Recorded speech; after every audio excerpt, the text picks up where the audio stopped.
చెవిటి వాళ్ళంటే ఈ సమాజానికి ఒకంత చిన్న చూపు. ఒక చెవిటి మాత్రమే కాదు, శరీరంలో ఎలాంటి వైకల్యం ఉన్నవారినైనా చాలా మంది చిన్న చూపే చూస్తారు.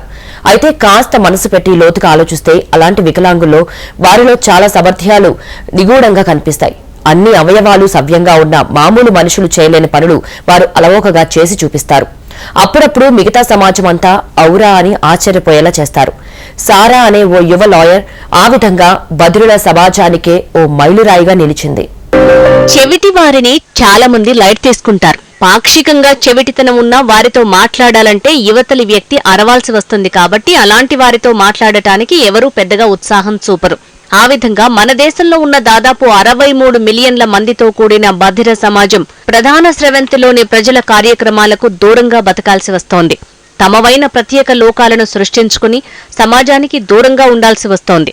అయితే అలాంటి బధిర సమాజం నుంచి వచ్చిన సారా సన్ని బధిర సమాజానికే ఇప్పుడు ఆత్మ బంధువుగా ఎదిగింది.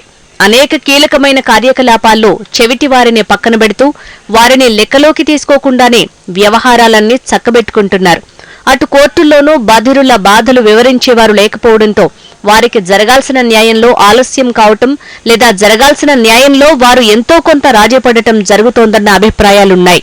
ఇలాంటి తరుణంలో బధిర సమాజం నుంచి వచ్చిన సారా సన్ని తన అంకిత భావంతో మూగ సైగల ద్వారా చేసిన వాదన పటిమతో సుప్రీంకోర్టును సైతం మెప్పించింది. ఓ కొత్త సంప్రదాయం నెలకొల్పటానికి కారణమైంది. సారా సన్నికి మాటలు రావు. అందుకారణం ఆమెకు వినిపించకపోవటమే. ఈ వైకల్యం ఆమెకు పుట్టినప్పుడే ఏర్పడింది. అయితే చాలా సుదీర్ఘమైన కసరత్తు, అబ్జర్వేషన్ వల్ల మనం మాట్లాడింది అర్థం చేసుకోగలుగుతుంది. అది కూడా లిప్ మూమెంట్స్ ని పరిశీలనగా చూసి అర్థం చేసుకోవటం ద్వారా. అలాంటి వైకల్యం ఉన్న పిల్లలు మిగతా వారితో కలవడం గాని, వారు ఇలాంటి వారిని కలుపుకోవడం గాని కష్టమవుతుంది. అందుకే బధిరుల కోసం, ఇంకా ఇతర వైకల్యాలున్న పిల్లల కోసం ప్రత్యేకంగా పాఠశాలలు, ట్రైనింగ్ సెంటర్స్ ఉంటాయి. అయితే విచిత్రంగా సారా మాత్రం ప్రత్యేకమైన స్కూళ్లకు వెళ్లలేదు. పిల్లలంతా వెళ్లే సాధారణ పాఠశాలకే వెళ్లింది. ఆ విధంగా చిన్నప్పుడే తన మెదడుకు, పరిశీలన శక్తికి అతి ఎక్కువ పని కల్పించి పెదవుల కదలిక ద్వారా, హావభావాల ద్వారా మానవ భాషను అర్థం చేసుకుంది. ఆ పట్టుదలతో, అదే అంకిత భావంతో తనకు ఇష్టమైన లా డిగ్రీ కూడా పూర్తి చేసింది. లా డిగ్రీ పూర్తి చేయటమే కాదు, అనేక లా ఫర్మ్స్ లో పనిచేసింది. న్యాయవాద వృత్తిలో తనకున్న ఇంట్రెస్టుని చూసి చాలా సంస్థలు ఆమెకు ఇంటర్న్షిప్ ఇచ్చి ప్రోత్సహించాయి. కేరళలోని కొట్టాయంకు చెందిన ఈ కుటుంబం పిల్లలకు నాణ్యమైన చదువులు అందించడానికి బెంగళూరు వచ్చిందట.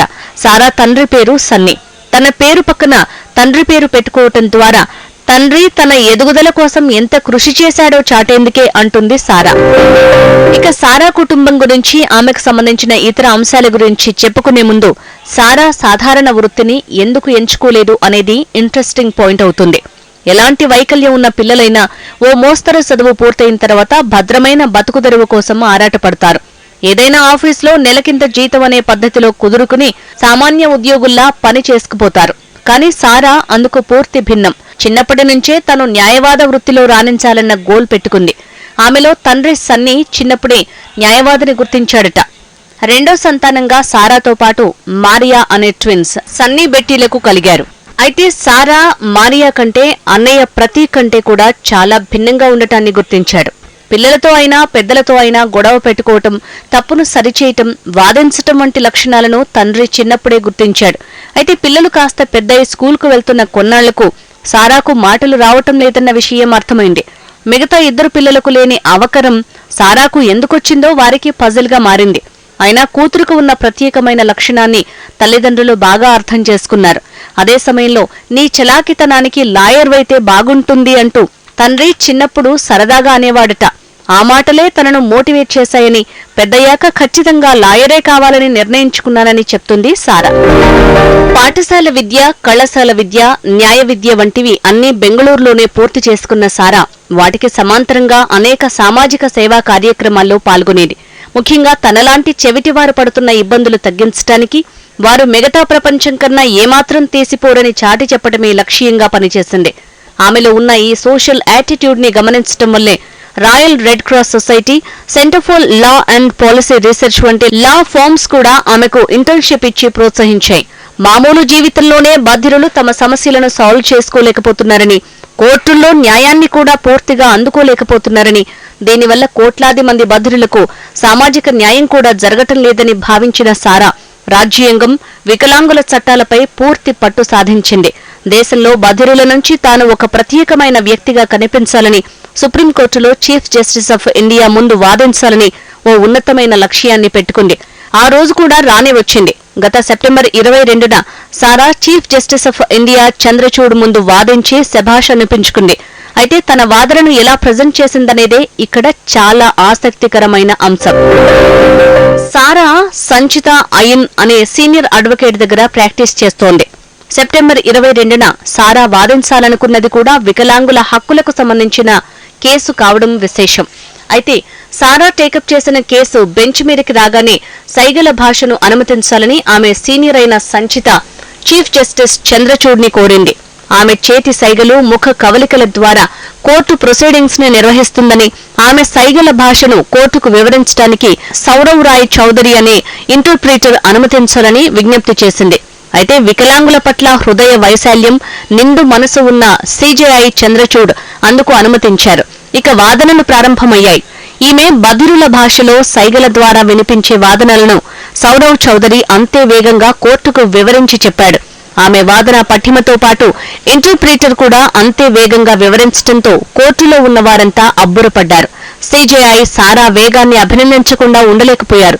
టేకప్ చేసిన కేసులో కూడా సారా నెగ్గి కేసు గెలిచింది. అయితే సారా కేసు గెలవటం మాత్రమే కాదు, సారా కోసం ఇంటర్ప్రీటర్ ని కోర్టు నియమించడం అనేది భారత న్యాయ చరిత్రలో ఇదివరకెన్నడూ లేని సంప్రదాయం. ఇంటర్ప్రీటర్ ని అనుమతించడమే కాక ఆయనకు చెల్లించే రెమ్యునరేషన్ కూడా కోర్టే భరించేలా రిజిస్ట్రీని ఆదేశించారు చీఫ్ జస్టిస్ చంద్రచూడ్. దీంతో ఇది బధిరుల సమస్యలు మాత్రమే కాదు, బధిరుల్లోంచి ఓ అద్భుతమైన మేధాశక్తి గల 25 ఏళ్ల యువతి సారా సుప్రీంకోర్టులో తొలి కేసు వాదించి గెలవటం బధిర ప్రపంచానికే కాదు, ప్రజలందరికీ ఆదర్శంగా మారింది. ఈ కేసు గురించి, ఆమె ద్వారా సీజేఐ నెలకొల్పిన కొత్త సంప్రదాయం గురించి, ఆ తర్వాత వచ్చే అవకాశాల గురించి ఇప్పుడు తీవ్రమైన చర్చ నడుస్తోంది. సారా కోసం సుప్రీంకోర్టు చీఫ్ జస్టిస్ తీసుకున్న నిర్ణయం సరికొత్త సంప్రదాయంగా మారుతుందా? రానున్న రోజుల్లో బధిరులకు కొత్త అవకాశాలు వెతుక్కుంటూ వస్తాయా? ఒక్క బధిరులకే కాదు, మిగతా వికలాంగులను సైతం నూతన అవకాశాలు తలుపు తడతాయా? అసలు ఇంతకీ అవకాశాలు ఎలా వస్తాయి? అవకాశాలు ఇచ్చే వాళ్ల మనసుల్లో జాలి, కరుణ, దయ లాంటి ఉన్నతమైన భావనలు ఉన్నప్పుడే కదా. అయితే చీఫ్ జస్టిస్ లాంటి వ్యక్తులు తీసుకునే నిర్ణయాలు ఓ సరికొత్త సంప్రదాయంగా మారుతుందనే అభిప్రాయాలు వినిపిస్తున్నాయి. మనుషుల్లో వైకల్యాలు కలిగిన వారిని వికలాంగులుగా సంబోధిస్తుంటాం. అయితే వికలాంగులు అనే మాటను గత చాలా కాలంగా వాడటం లేదు. అందుకోసం ప్రభుత్వాలు దివ్యాంగులు అనే మాటను ఖాయం చేసి జనసామాన్యంలోకి తీసుకొచ్చారు. వారి శరీర అవయవం వైకల్యం చెందింది కాక దాన్నొక దివ్యమైన దైవానుగ్రహ అవయవంగా గుర్తిస్తున్నాం. ఈ మాట వారిలో ఆత్మగౌరవం పెంపొందిస్తుందని, సమాజంలో చిన్నచూపుకు గురికాకుండా చూస్తుందని, ఓ పవిత్ర భావన కలగజేస్తుందన్న ఉద్దేశంతో ఆ మాటను వాడుకలోకి తీసుకొచ్చారు. అయితే ఆ గుర్తింపుకు తగిన ట్రీట్మెంట్ మాత్రం ఇంకా సామాన్య జనం నుంచి రావటం లేదు. బహుశా అందుకోసమే దివ్యాంగుల కోసం అనేక స్వచ్ఛంద సంస్థలు అనేక కార్యక్రమాలు నిర్వహిస్తున్నాయి, ప్రజల్లో అవగాహన కలిగిస్తున్నాయి. అయితే సంస్థలు ఎన్ని కార్యక్రమాలైనా చేయడం వేరు, దివ్యాంగుల్లోంచి ఎదిగొచ్చిన సారా సన్నీ లాంటి ఆణిముత్యాలు ప్రత్యక్షంగా కనిపించడం వేరు. దివ్యాంగుల తరపున సామాన్యులు ఎవరు మాట్లాడినా అది జనాలకు రీచ్ అయ్యేది తక్కువే. కానీ సారా లాంటి దివ్యాంగులే సక్సెస్ స్టోరీలో ఇతివృత్తాలుగా మారితే అది సమాజానికి ఇచ్చే మెసేజే వేరు. అందులోనూ సుప్రీంకోర్టు ఆఫ్ ఇండియా లాంటి మహోన్నతమైన పీఠాల ముందు అద్భుతమైన పర్ఫార్మెన్స్ చూపి మిగతా ప్రజలందరినీ ఔరా అనిపింపజేస్తే అది నేర్పే పాఠాలు వేరు. అందుకే ఇప్పుడు సారా సన్నీ దివ్యాంగుల్లో ఆణిముత్యమై మెరుస్తోంది. సుప్రీంకోర్టులో సైగల భాషను ఇంటర్ప్రీటర్స్ కన్వే చేయాలంటే చాలా శ్రమతోనే గాక ఖర్చుతో కూడుకున్నది కూడా. వారు చేసే ఛార్జ్ గంటకు 1000 రూపాయలు. అలాగే వారు సైగల భాషను పూర్తి కాన్సంట్రేషన్తో విని అందులోని ఒక్క ముక్క కూడా చెడకుండా గుర్తుంచుకుని కోర్టుకు నివేదించాల్సి ఉంటుంది. అంటే వీరు ఒక రకంగా భాషా ట్రాన్స్లేటర్లు చేసే పని చేస్తుంటారు. అయితే మామూలు భాష వేరు, శరీర భాష వేరు. ఇందుకోసం చాలా శ్రమించాల్సి ఉంటుంది. ఒక గంటన్నరకు మించి వరుసగా పనిచేయటం కూడా సాధ్యం కాదంటారు నిపుణులు. అయితే ఇప్పుడు చీఫ్ జస్టిస్ చంద్రచూడ్ సారా కోసం ఇంటర్ప్రీటర్ ని నియమించడానికి అనుమతించడంతో తదుపరి బదిరులకు సంబంధించిన ఏ కేసులొచ్చినా ఈ విధంగా ఇంటర్ప్రీటర్స్ ని అనుమతించే అవకాశం లేకపోలేదంటున్నారు నిపుణులు. కోర్టు రిజిస్ట్రీ ఇకపై సైగల భాషను ట్రాన్స్లేట్ చేయడానికి రెమ్యునరేషన్ కూడా చెల్లించే అవకాశం కొనసాగుతుందంటున్నారు. రేపటి రోజుల్లో కోర్టుల్లో ఇంటర్ప్రిటర్స్ కి ఉద్యోగ అవకాశాలు తప్పనిసరిగా వస్తాయన్న అవకాశం సర్వత్రా వ్యక్తమవుతోంది. ఒక్క కోర్టుల్లోనే కాదు, అనేక ప్రభుత్వ సంస్థల్లో కూడా బధిరుల అంశాలు వినిపించడానికి, వారి కేసులు కోర్టులకు నివేదించడానికి ఇంటర్ప్రిటర్స్ వచ్చే అవకాశం ఉంది. కోర్టుల్లో బధిర న్యాయవాదులకు ఇకపై అవకాశాలు రావడానికి కూడా బలమైన పునాదులు పడ్డాయి. కోర్టుల్లో ఇప్పుడే కొత్త సంప్రదాయం మొదలు కావచ్చు, కానీ దూరదర్శన్ లాంటి ప్రత్యేకమైన ప్రభుత్వ మీడియా సంస్థలు ఎప్పటి నుంచో బధిరుల కోసం ప్రత్యేకమైన బులెటిన్లు నడిపిస్తున్నారు. సమాజంలోని 6 కోట్లకు పైగా బధిరుల అవసరాన్ని గుర్తించి దూరదర్శన్ ఈ కార్యక్రమం అమలు చేస్తోంది. ఇప్పుడు చీఫ్ జస్టిస్ చంద్రచూడ్ ద్వారా సుప్రీంకోర్టు కూడా ఓ సత్సాంప్రదాయాన్ని ప్రారంభించినట్లయింది అంటున్నారు నిపుణులు. ఇక ప్రస్తుత కేసులో సారా టాలెంట్ ని ప్రత్యక్షంగా చూసిన సీజేఐ తాను తీసుకున్న ఇంటర్ప్రిటర్ నిర్ణయాన్ని కోర్టులు ఎప్పుడో చేయాల్సిందేనని కామెంట్ చేయటం విశేషం. దివ్యాంగుల పట్ల ఎంతో సానుభూతి చూపించే సీజేఐ తాను గతేడాది నవంబర్లో చీఫ్ జస్టిస్ గా బాధ్యతలు చేపట్టినప్పుడు ఓ కీలక వ్యాఖ్య చేశారు. అదేంటంటే, నేనేంటో నా పనే చెప్తుంది, అంతే తప్ప నా మాటలు కాదు అని. ఆ మాటలను చంద్రచూడ్ ఇలా సారా ద్వారా నిరూపించుకున్నారు. అంతేకాదు, గతేడాదే ఆయన దివ్యాంగం చేసుకోవటానికి, వారి విషయాలను ప్రత్యేకంగా పరిశీలించటానికి సుప్రీంకోర్టు ఆధ్వర్యంలో ఓ కమిటీని కూడా వేయటం విశేషం. ఆ చర్యలకు కొనసాగింపుగా సారా రూపంలో వచ్చిన దివ్యాంగుల కోర్టు ప్రొసీడింగ్స్ కి ప్రత్యేక అవకాశమిచ్చి గౌరవించారు చంద్రచూడ్.